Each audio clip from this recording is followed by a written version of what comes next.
Om Namo Bhagavate Vasudevaya.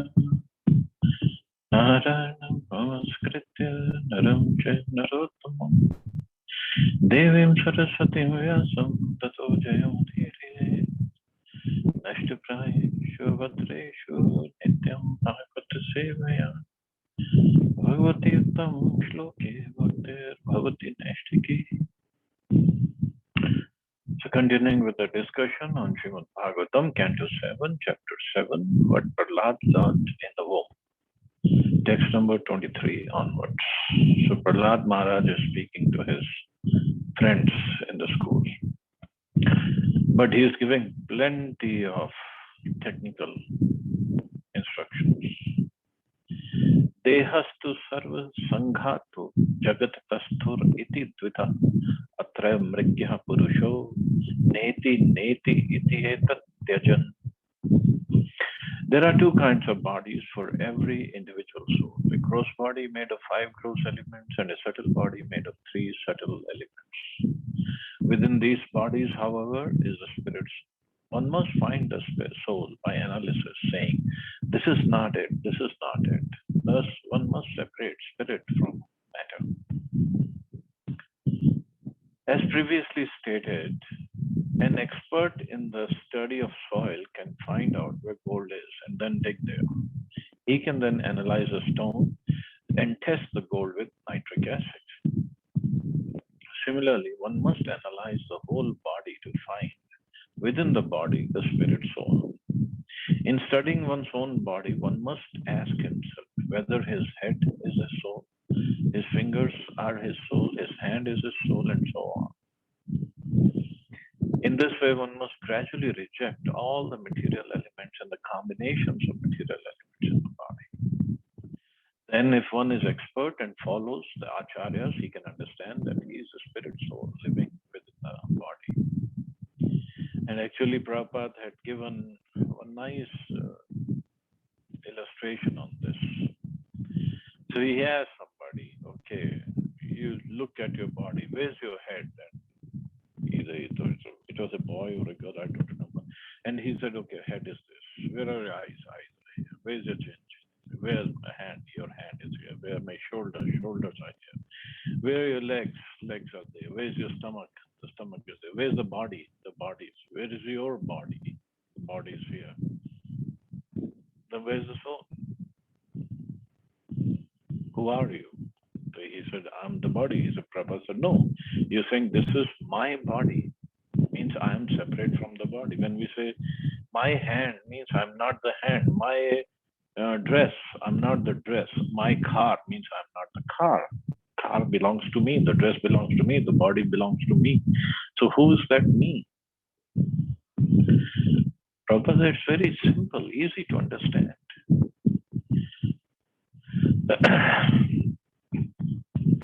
The greatest Acharya, Krishna, begins his teachings in Bhagavad Gita by saying, Dehino asmin yathate. As the embodied soul continually passes in this body from boyhood to youth to old age, the soul similarly passes into another body at death. The self-realized soul is not bewildered by such a change.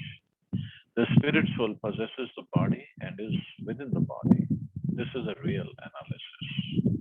The soul never mixes with the bodily elements. Although the soul is within the body, it is separate and always pure. One must analyze and understand his self. This is self-realization. Neti Neti is the analytical process of rejecting matter. By expertly conducting such an analysis, one can understand where the soul is. One who is not expert, however, cannot distinguish gold from earth, nor the soul from the body. So one has to be intelligent and at the same time follow the acharyas, follow the teachers. And then we can figure out soul is separate and is always pure. And I'm not this body, so why I am acting on the basis of this body? Why am I only acting to give pleasure to this body? Comfort and pleasure to this body only. That's it. So that's when we start thinking, I have to do something more with my life. And what is that more? that Prabhupada has explained.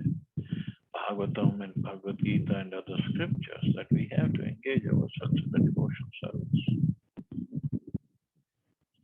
Anvyatirekena vivekena vashatatmana sargasthana samamnayar vimrashadhir satvarah. Sober and expert persons should search for the spirit soul with minds purified through analytical study in terms of soul's connection with and distinction from all things that undergo creation, maintenance, and destruction. So sober and expert person. Sober means one who doesn't get disturbed very easily. And expert means intelligent. A sober person can study himself and distinguish the soul from the body by analytical study.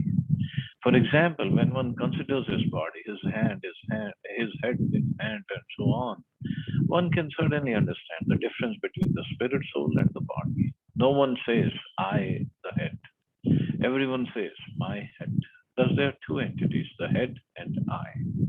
They are not identical, although they appear to be one conglomeration. One may argue when we analyze the body, we find a head, hands, legs, a belly, blood, bones, urine, stool, and so on. But after everything is considered, where is the existence of the soul? A sober man, however, avails himself of this Vedic instruction. Yato va imani bhutani jayanti yena jatani jivani yat pravatani abhisham vishanti tad vigyasava tad brahmeti. Thus he can understand that the head, hands, legs, and indeed the entire body have grown on the basis of the soul. If soul is within the body, head, hands, and legs grow, but otherwise they do not. A dead child does not grow up, for the soul is not present. If by a careful analysis of the body one still cannot find the existence of the soul, this is due to his ignorance. How can a gross man fully engage in materialistic activities understand the soul, which is a small particle of spirit, 1/10,000 the size of the tip of a hair? Such a person foolishly thinks that the material body has grown from a combination of chemicals, although he cannot find them. Because he thinks, okay, scientists have said so. But no, that's only a hypothesis. They themselves don't know. Because if scientists say everything is grown from chemicals, then Prabhupada had challenged them. I'll give you all the chemicals and produce some life in your lab. They said, no, we cannot do that. So because life does not come from chemicals. And somebody can ask, okay, how come we have to believe that soul size is 1/10,000 the size of the tip of the hair? Because that is given in the scriptures. Otherwise, how else we're going to measure it? It is so small, and even if somebody says, okay, now we have nanotechnology and we can measure smaller, but the soul is spiritual, it's not material.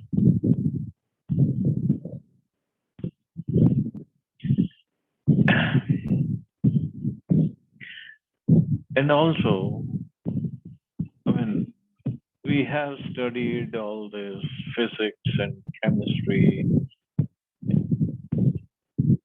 but have we ever really seen what they say?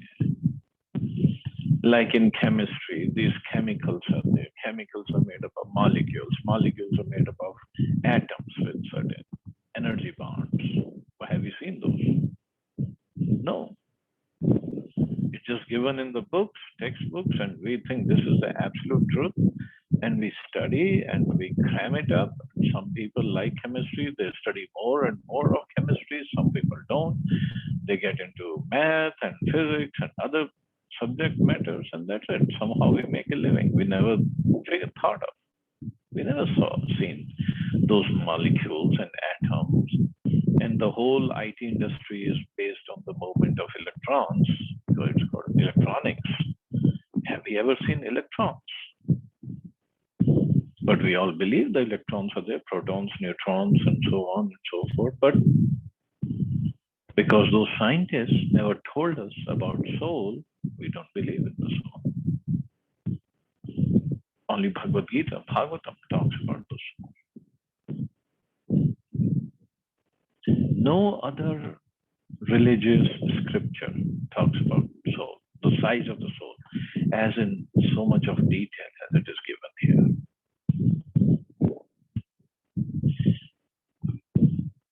Most of them don't even believe in the existence of the soul. They just say it's an energy. They don't think it has existence. It has a size. Actually, it has a shape also. But people don't even believe in the size of the soul. Forget about the shape. Forget about the qualities of the soul.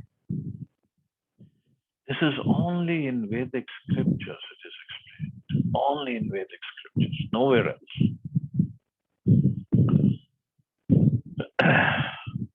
The Vedas inform us, however, that chemical combinations do not constitute the living force. Living force is the Atma and Paramatma, and the body grows on the basis of that living force. The fruit of a tree grows and undergoes 6 kinds of change because of the presence of the tree. If there were no tree, there could be no question of the growth and maturity of fruit. Therefore, beyond the existence of the body are the Atma and Atma within the body. This is the first understanding of spiritual knowledge based in Bhagavad Gita, explained in Bhagavad Gita. Dehino asmin yathati. The body exists because of the presence of the Supreme Lord and the Jiva, which is part of the Lord. This is further explained by the Lord Himself in Bhagavad Gita. Maya tadam idam sarvam. By me in my unmanifested form, this entire universe is pervaded. Their unmanifested form is Brahmjyoti. All beings are in me, but I am not in them. The Supreme Soul exists everywhere. The Vedas enjoin Sarvam Kalavedam Brahma. Everything is Brahman or an expansion of Brahman's energies. Sutre Maniganaiva. Everything rests on the Lord, just like pearls are strung together on a thread.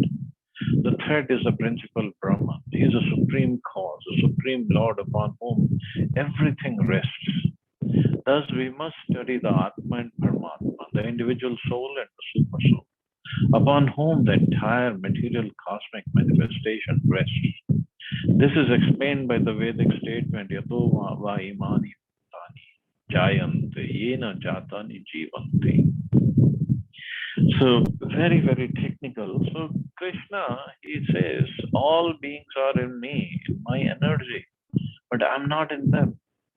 He, as Shyamsundar Krishna, is not in them. But as Paramatma, his expansion as Paramatma is with every jiva, within every atom.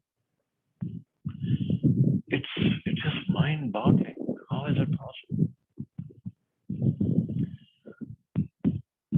And even if you look at the universal form, so it's considered the body of Krishna, material body. But that body is based on the Paramatma feature. Buddhera jagaranam swapna sushuptir iti vrittaya ta yena anubhuyante so adhyaksha purusha paraha. Intelligence can be perceived in 3 states of activity: wakefulness, dreaming, and deep sleep. The person who perceives these 3 is to be considered the original master, the ruler, the supreme personality of Godhead. Without intelligence, one cannot understand the direct activities of the senses, nor can he understand dreaming or the cessation of all gross and subtle activities. The seer and controller is the supreme personality of Godhead, the supreme soul, by whose direction the individual soul can understand when he is awake, when he is sleeping, and when he is completely in trance. The seer and the controller is the Supreme Personality of Godhead, the Super Soul, by whose direction the individual soul can understand when he is awake, when he is sleeping, and when he is completely in trance. So without help of Super Soul, we cannot do anything actually. Nothing. In Bhagavad Gita, the Lord says, Sarvasya Chaham Hriti Sanivishta Matta Spita Jnanam Apodam Cha. I am seated in everyone's heart, and from me come remembrance, knowledge, and forgetfulness. The living entities are completely absorbed in the three states of wakefulness, dreaming, and deep sleep through the intelligence. This intelligence is supplied by the Supreme Personality of Godhead, who accompanies the individual soul as a friend. Srila Madhvacharya says that the living entity is sometimes described as Sattva Buddhi when his intelligence acts directly to perceive pains and pleasures above activities. Then there is a dreaming state in which understanding comes from the Supreme Personality of Godhead. The Supreme Personality of Godhead, the Super Soul, is the Supreme Controller. And under his direction, the living entities are sub-controllers. One must understand the Supreme Personality of Godhead with one's intelligence.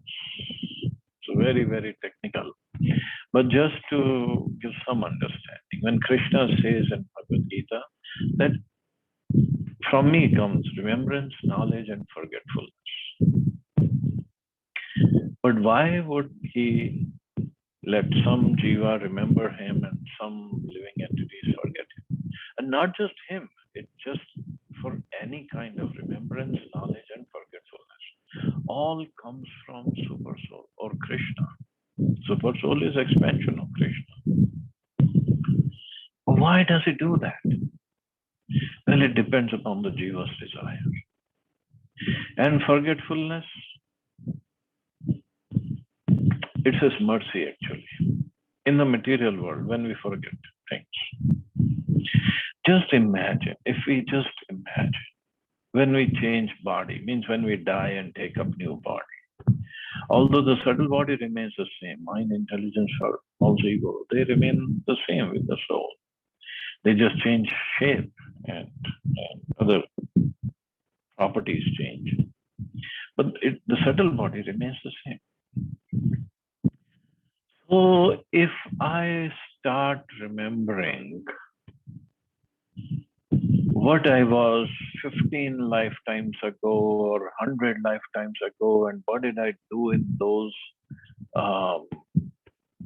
bodies, how did I die, how I picked up fight with, and this or that, and if I start remembering everything, I won't even be able to live in this body properly or function properly in this life. So that is the mercy of Krishna. He makes us forget.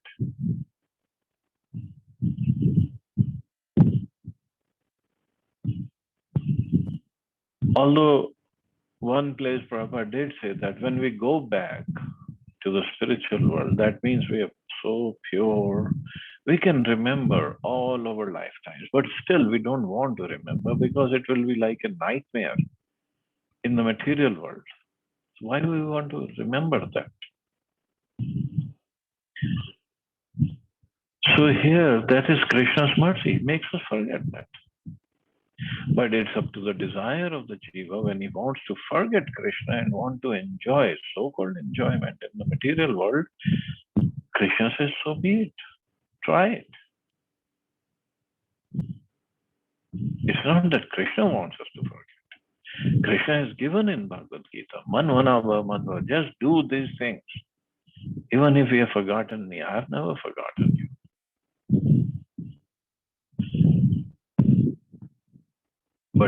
But we are so stubborn.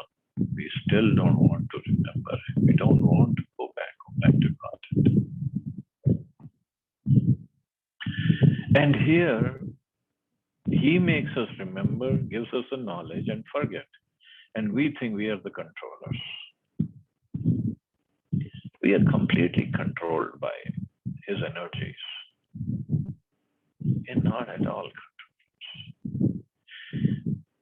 and the intelligence or knowledge that comes from him. We think that we are somebody very great who's doing wonderful things. Some people have discovered or invented so many things or created so many new things, just like this computer or the mobile phones and the smartphones and 4G technology, 5G technology, and whatever new technologies are there, and so many new gadgets are coming out, and we think we are so intelligent, and people just praise each other. Oh, he's so intelligent, he's a maverick, and he's this and he's that. It's all coming from Krishna.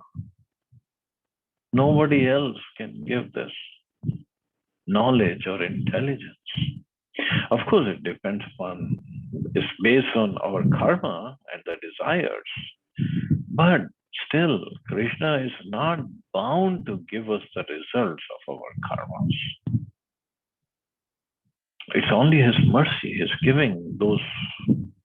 I'm not saying they're not working hard. They're working hard, and they've worked hard in the previous lifetimes also. So many pious activities they must have performed. But without being grateful to Krishna, without serving Him, being thankful to Him for all He has given us, if we live our lives, and that's what Bhagavad Gita says, that person is like a thief. Thief means one who steals from somebody's house. And here somebody is Krishna, so we are stealing from our master's house. So we are thieves, and that's why the thieves get punished. Krishna's mercy still doesn't punish us right away. It gives us chance to rectify ourselves.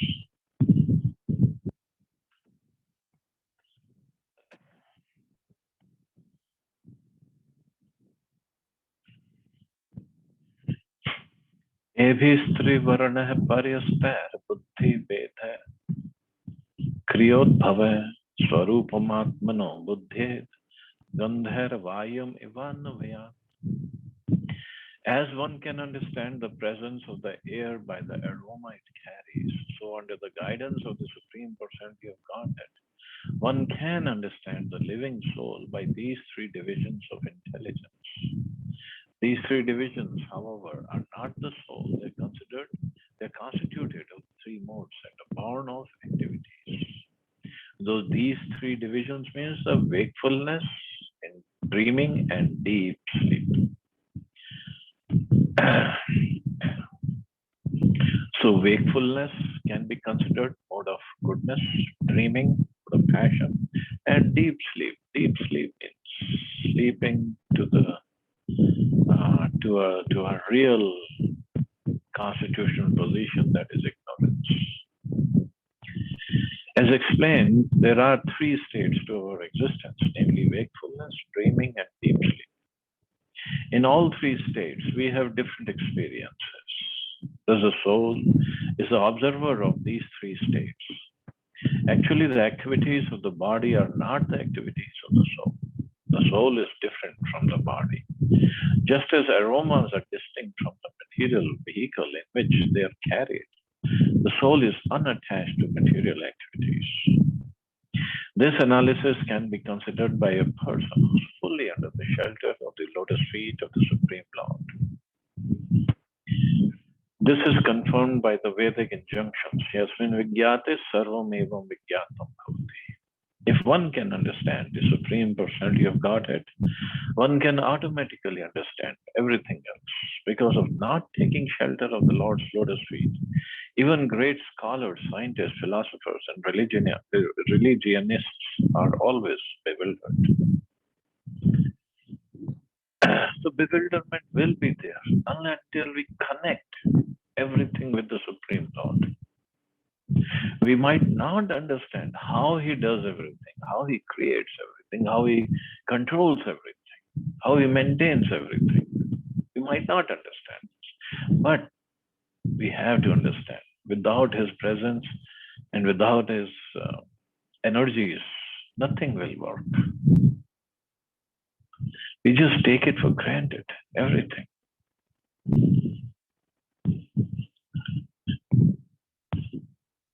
This is confirmed in Srimad Bhagavatam, Ye anyar vindaksh vimuktam adinas. Even though one may artificially think himself liberated from material contamination, if he has not taken shelter of the Lord's lotus feet, his intelligence is polluted. As stated in Bhagavad Gita, Indrani Parani Ahur. Above the senses is the mind, above the mind is intelligence, and above the intelligence is the soul. Ultimately, when one's intelligence becomes clear through devotional service, one is situated in Buddhi Yoga. This is also explained in Bhagavad Gita, Dadami Buddhi Yoga. When devotional service develops and one's intelligence becomes clear, one can use his intelligence to return home back to Godhead. So that is a real purpose of intelligence. To understand our relationship with God, to work on that relationship. But these days we all are using intelligence in wrong ways. Not just we don't want to understand our relationship with God, we are trying to prove that there is no relationship or there is no God. This is what people try to do. With the God-given intelligence, they try to prove there is no God. And Krishna, because he also has this opulence of renunciation, he's not at all attached. So he lets them think that way. And he not just think that way, he lets them preach to others and let them enjoy it that way, that there is no God. Or God is dead. God has no form. We all are God. It's all one after the other, nonsense philosophies. But Krishna, being Krishna, is not attached. He still lets them enjoy that kind of philosophy and enjoy what kind of popularity they get. Enjoy the followers. Big followers are there. Big followings.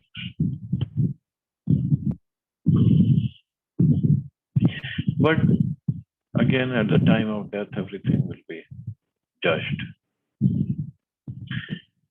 Etad dvaro hi sansaro gunakarma nibandhana ajnana mulo parthopi unsa swapna ivarpyate. Through polluted intelligence, one is subjected to the modes of nature, and thus one is conditioned by material existence. Like a dreaming state in which one falsely suffers material existence, which is due to ignorance, one must be considered unwanted and temporary. So sometimes in dreaming state we suffer. Let's see what Prabhupada says. The unwanted condition of temporary life is called ignorance.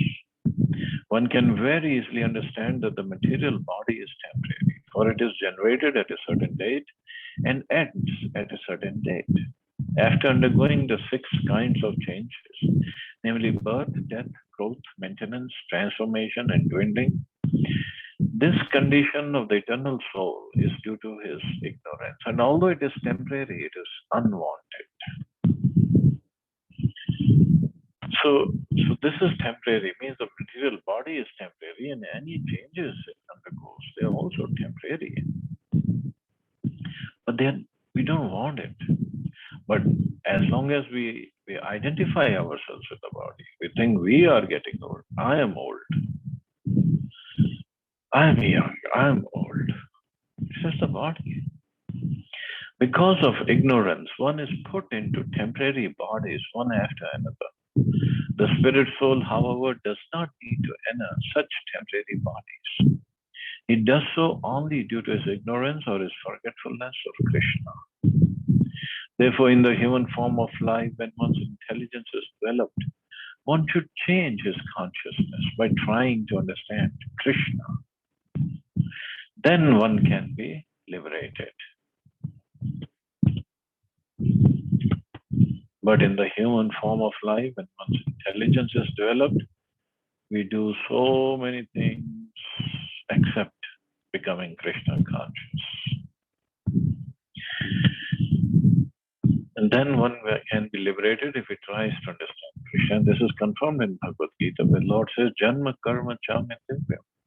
One who knows the transcendental nature of my appearance and activities does not, upon leaving the body, take his birth again in this material world, but attains my eternal abode. O Arjuna, unless one understands Krishna and comes to Krishna consciousness, one must continue in the material bondage. To end this conditional life, one must surrender to the Supreme Personality of God. Indeed, that is demanded by the Supreme Lord. Sarva dharmana parityaja.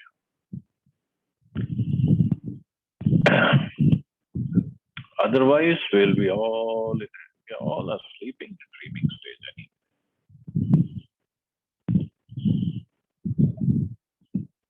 Once somebody asked Prabhupada, what is the meaning of all the dreams that I get at night? He was trying to get some clarification. Or there is now there is science called dreamology also, something like that, to try to correlate the dreams that we see at night and how does it affect our life or whatever, what would be the reaction. But Prabhupada said, daydreaming, night dreaming, it's all the same. What's the difference? Daydreaming means in the day we all are dreaming. I'm American and I'm Indian and I'm Chinese, I'm Russian, I'm white, I'm black, I'm red, I'm brown, I'm man, I'm woman, I'm engineer, I'm doctor, I'm businessman, and I'm housewife or whatever. We are none of these. Just because our eyes are open, we still are daydreaming. And night dreaming, we close our eyes, we sleep, and then we see some dreams. Prabhupada said, what's the difference? It's all the same. So until we are awakened to our spiritual identity and awakened to our spiritual duties, Krishna consciousness, we all are dreaming.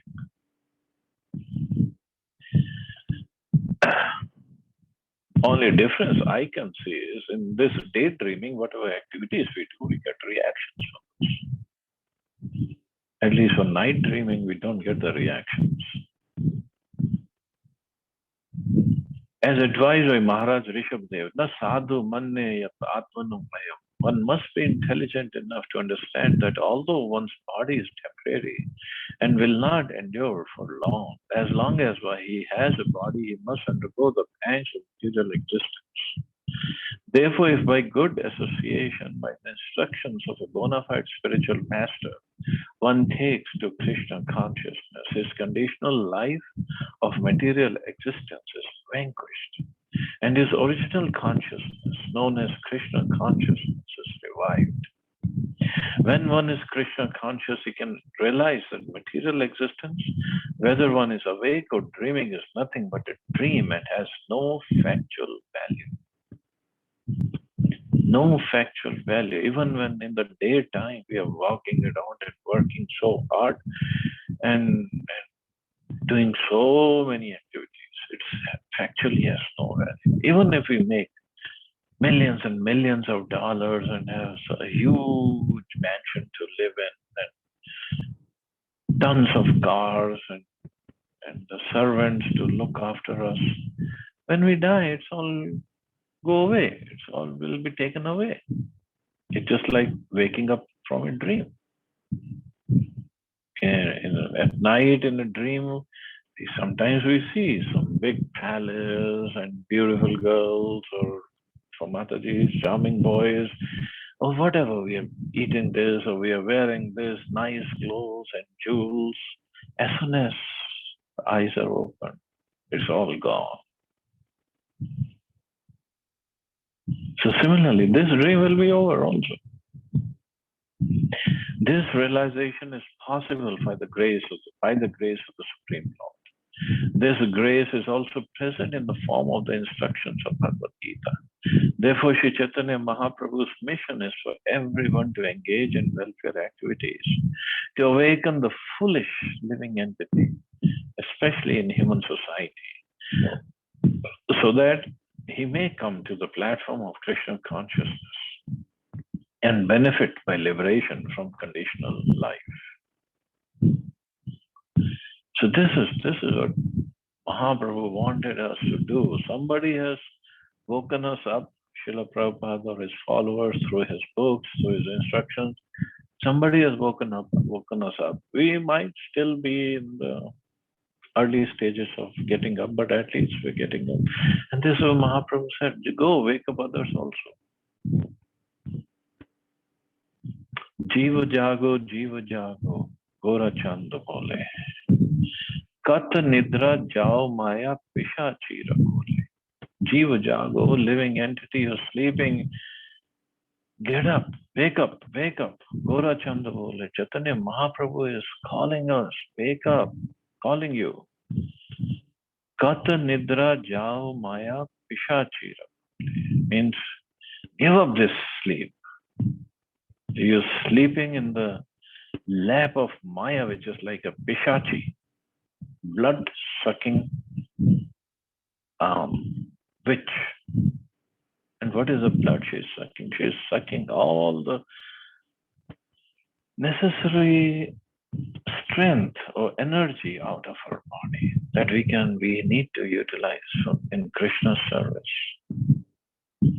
So Jiva Jago is not just because he is physically sleeping. If he's sleeping towards Krishna consciousness or spirituality, he's sleeping. Everybody is sleeping.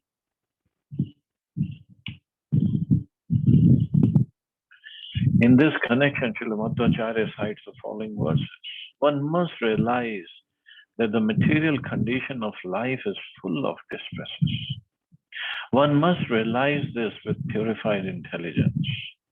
When one's intelligence is purified, he can understand that unwanted temporary material life is just like a dream. Just as one suffers pain when his head is cut off in a dream, in ignorance one suffers not only while dreaming but also while awake. Without the mercy of the Supreme Personality of Godhead, one continues in ignorance and is thus subjected to material distresses in various ways.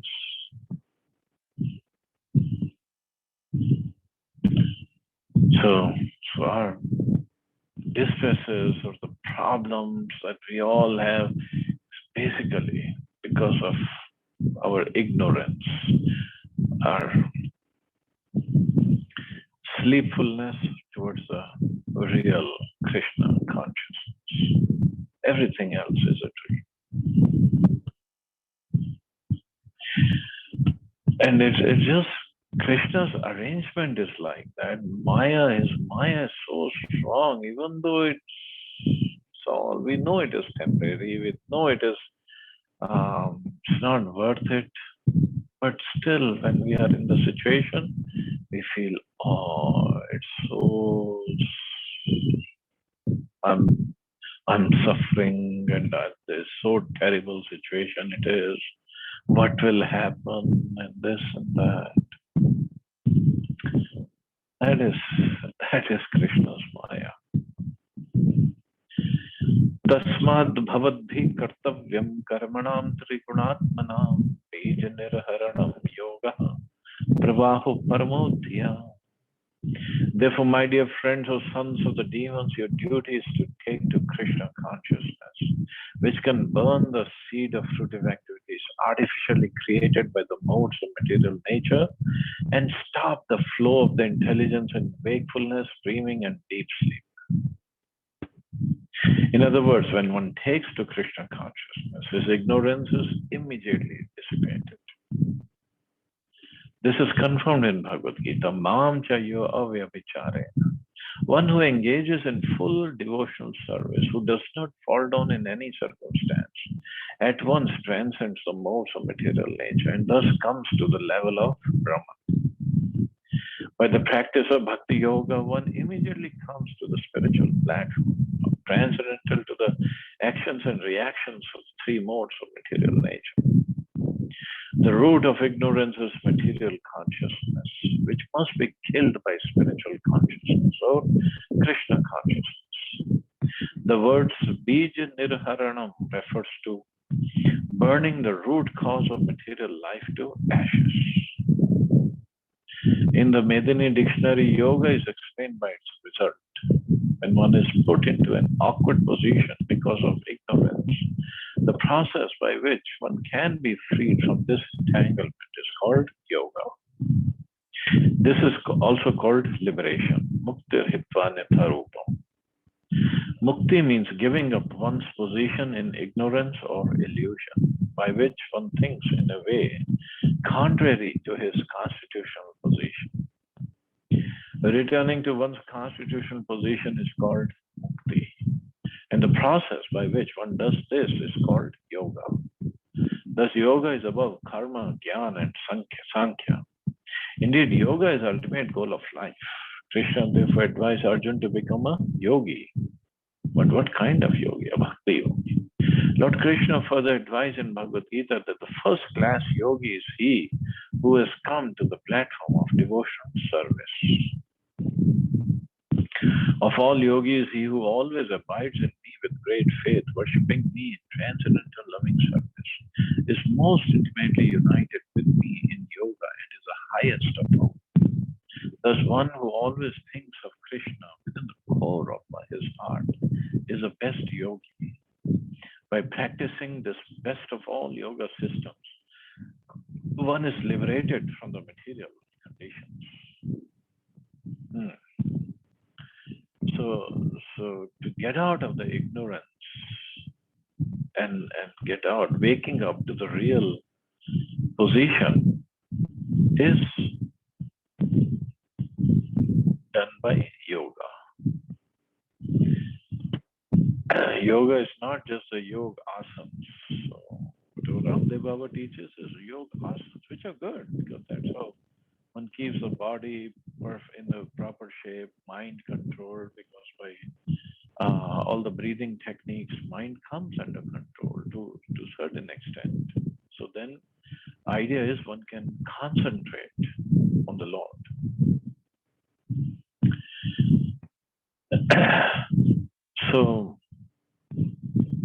So that can only happen when one is awake, when one is woken up to his position, to his constitutional position.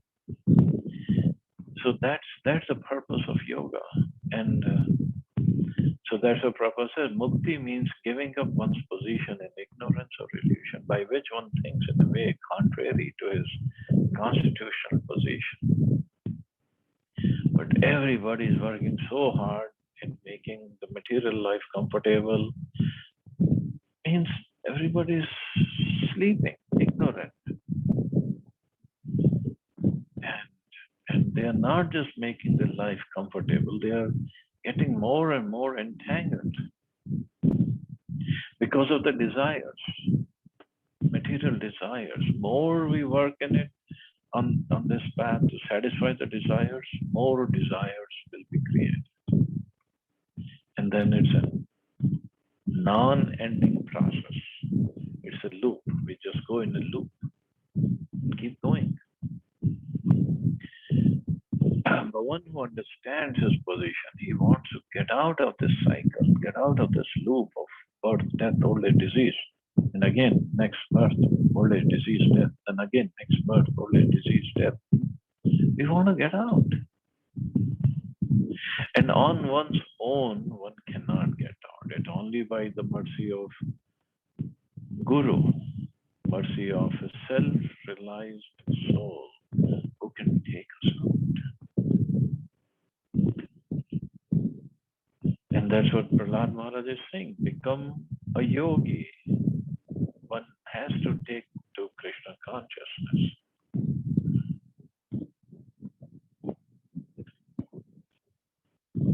So I guess the instructions are wonderful instructions and continue. I guess we can stop here for today. See anybody has any questions or comments.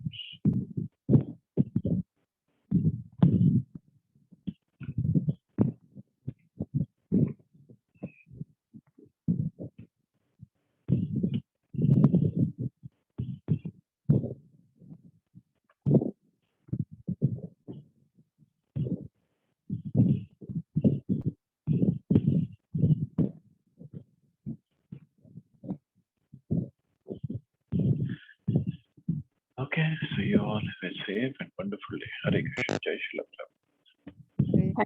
Prabhuji.